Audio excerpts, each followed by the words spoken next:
आप देख रहे हैं संविधान और कानून SK लाइव न्यूज। अलीगढ़ मुस्लिम यूनिवर्सिटी अलुमनी नवादा की ओर से शिक्षा और सियासत पर कार्यक्रम आयोजित। नवादा शहर के सद्भावना चौक स्थित एक निजी होटल में अलीगढ़ मुस्लिम यूनिवर्सिटी अलुमनी नवादा की ओर से शिक्षा और सियासत पर कार्यक्रम आयोजित। कार्यक्रम की अध्यक्षता अब्दुल्ला आजम पूर्व छात्र नेता अमुई शाह कांग्रेस लीडर द्वारा किया गया। अतिथियों को बुके और शील्ड देकर स्वागत किया गया। अब्दुल्ला आजम ने कहा कि मुस्लिम समाज को शिक्षा और सियासत में आगे आना होगा। समाज को बेहतर बनाने के लिए शिक्षा बहुत आवश्यक है। मुस्लिम मोहल्ले में हाई स्कूल और हेल्थ सेंटर होना चाहिए, लेकिन सरकार मुस्लिम समाज को दरकिनार कर रही है। एक समुदाय को दरकिनार कर भारत की तरक्की संभव नहीं है। मुख्य अतिथि शहनवाज आलम कांग्रेस राष्ट्रीय सचिव सह प्रभारी बिहार कांग्रेस ने कहा कि सरकार मुस्लिमों के साथ दोहरा रवैया न अपनाए और मुस्लिम समाज को सियासत में बढ़ चढ़कर हिस्सा लेना होगा।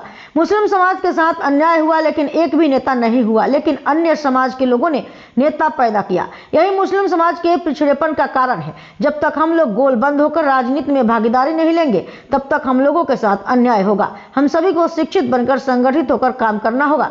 लोकतंत्र द्वारा दिए गए अधिकारों को शिक्षित होकर ही हासिल कर सकते हैं। मशकूर उस्मानी ने कहा कि शिक्षा के क्षेत्र में जन भागीदारी से ही राजनीतिक हिस्सेदारी मिल सकता है। हमारा बिखराव का फायदा उठाकर केंद्र सरकार मुसलमानों के साथ भेदभाव कर रही है।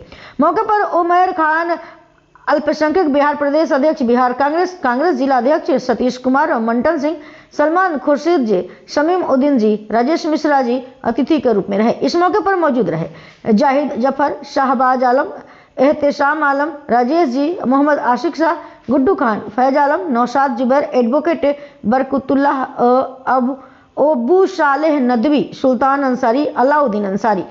बताया जाए कि आज का मुख्य बैठक किस लिए किया गया? देखिए, 2002 में जो तत्कालीन सरकार थी बिहार की, इसने मुसलमानों के आर्थिक, सामाजिक, शैक्षणिक स्थिति को लेकर के एक सर्वे रिपोर्ट लाया था। आज लगभग 22-23 साल हो गया। इस रिपोर्ट में जो उस समय बदहाली बताई गई थी मुसलमानों की, उसमें और इजाफा ही हुआ है। और समाज का प्रॉब्लम ये है कि ये रिपोर्ट कभी पॉलिटिकल इशू नहीं बना। जिस तरीके से दूसरे समाजों ने अपने ऊपर जितने अध्ययन हुए थे, चाहे वो मंडल कमीशन हो, चाहे कालेलकर कमेटी की रिपोर्ट हो, सब कभी न कभी इशू बना। लेकिन बिहार इस मामले में दुर्भाग्यशाली रहा कि यहाँ के मुसलमान इस रिपोर्ट को इशू नहीं बना पाए।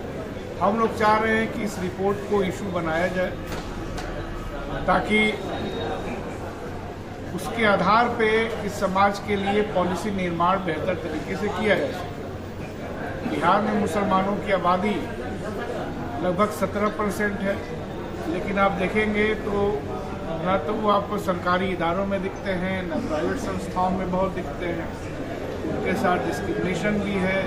बीच का एक ऐसा दौर भी रहा जब टेररिज्म के नाम पे बहुत सारे बेगुनाह लोगों को फंसाया गया, 10 साल 12 साल बाद छूटे। उनके कंपनसेशन का भी एक मुद्दा है। तो इन सब मुद्दों पे बात करने के लिए आज हम लोग यहाँ पे इकट्ठा हुए हैं। अलीगढ़ विश्वविद्यालय के जो पूरा छात्र हैं, उनके संगठन ने ये कार्यक्रम आयोजित किया है और हम लोगों की कोशिश होगी कि इस तरह के संवाद के कार्यक्रम अलीगढ़ विश्वविद्यालय या दूसरे जो भी छात्र हैं। खबरों के लेटेस्ट अपडेट के लिए इसी तरह हमारे साथ जुड़े रहें और इस वीडियो को ज्यादा से ज्यादा शेयर करें।